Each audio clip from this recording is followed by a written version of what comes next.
Pakistani ranger को BSF की Rajasthan frontier ने हिरासत में लिया और बीएसएफ जवान पूर्णम कुमार शॉ को पाकिस्तान रेंजर्स ने 23 अप्रैल को पंजाब में अंतर्राष्ट्रीय सीमा के पास से पकड़ा था और भारतीय बल द्वारा कड़े विरोध के बावजूद उसने उसे सौंपने से इनकार कर दिया। नमस्कार, मैं हूं आशीष त्रिपाठी आपके साथ न्यूज 18 के इस डिजिटल प्लेटफॉर्म पर। इस वीडियो में बड़ी खबर आपको बता रहे हैं, जहां पर यह घटना जम्मू कश्मीर के पहलगाम में आतंकवादी हमले के बाद भारत और पाकिस्तान के बीच बढ़े तनाव के मद्देनजर बीएसएफ के एक जवान को पाकिस्तानी रेंजर्स द्वारा पकड़े जाने के लगभग 10 दिन बाद सामने आई है। पहलगाम आतंकवादी हमले में एक विदेशी नागरिक सहित 26 लोगों की हत्या कर दी गई थी, जिसमें ज्यादातर टूरिस्ट ही थे।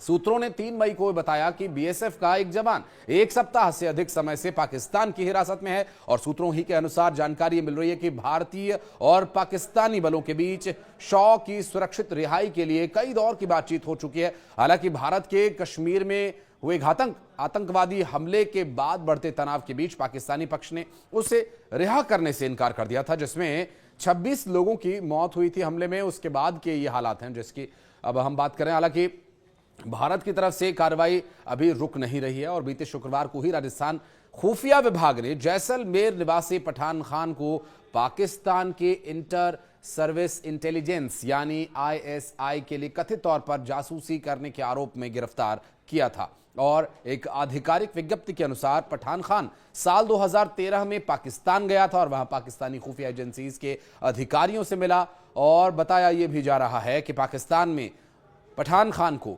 पैसों का लालच देकर जासूसी करने के लिए तैयार किया गया था और उसे विशेष प्रशिक्षण भी दिया गया था। खैर, पहलगाम में हुए आतंकवादी हमले के बाद पाकिस्तान सीमा से सटे राजस्थान के शहरों में अब सतर्कता बढ़ा दी गई है और पाकिस्तानी रेंजर का एक पकड़ा जाना यह भी एक बड़ी उपलब्धि के तौर पर देखा जा रहा है। और अब यह उम्मीद की जा रही है कि शॉ के एक्सचेंज को लेकर भी यहां इसे इस्तेमाल किया जा सकता है। और इसी सिलसिले में श्रीगंगानगर में बाहर से आने वाले लोगों का पुलिस सत्यापन कर रही है और यदि कोई आता है तो उसको स्वयं ये सत्यापन करवाना अनिवार्य बताया जा रहा है। पुलिस को अंदेशा ये भी है कि यहां रहने वाले कई लोग जिनकी पहचान होना अभी बाकी है, उन्हें जल्द पहचाना जाए, उन्हें आइडेंटिफाई किया जाए। और कलेक्टर के निर्देशानुसार करीब 40,000 लोगों का सत्यापन 7 दिन में पुलिस को करना होगा। सूत्रों ने बताया कि 3 मई को बीएसएफ का एक जवान 1 सप्ताह से अधिक समय से पाकिस्तान की हिरासत में है और सूत्रों के अनुसार भारतीय और पाकिस्तानी बलों के बीच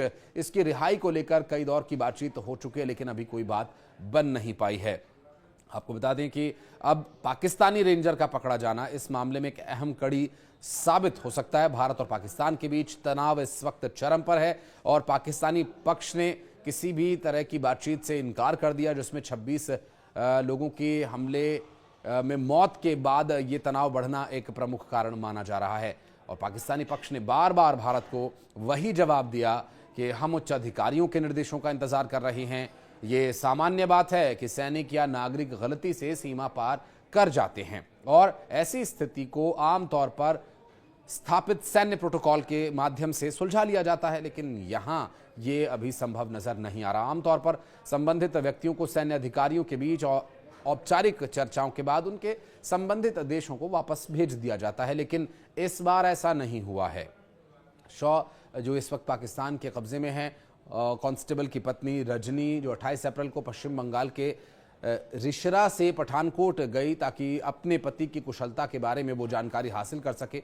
बीएसएफ के अधिकारियों ने उन्हें भरोसा दिया कि सेना उनके सुरक्षित वापसी के लिए हर संभव कोशिश कर रही है। आश्वासन के बाद वो अमृतसर से कोलकाता के लिए उड़ान भरकर वापस लौट आई। बीएसएफ ने फिरोजपुर से अमृतसर तक उनकी यात्रा की व्यवस्था की थी।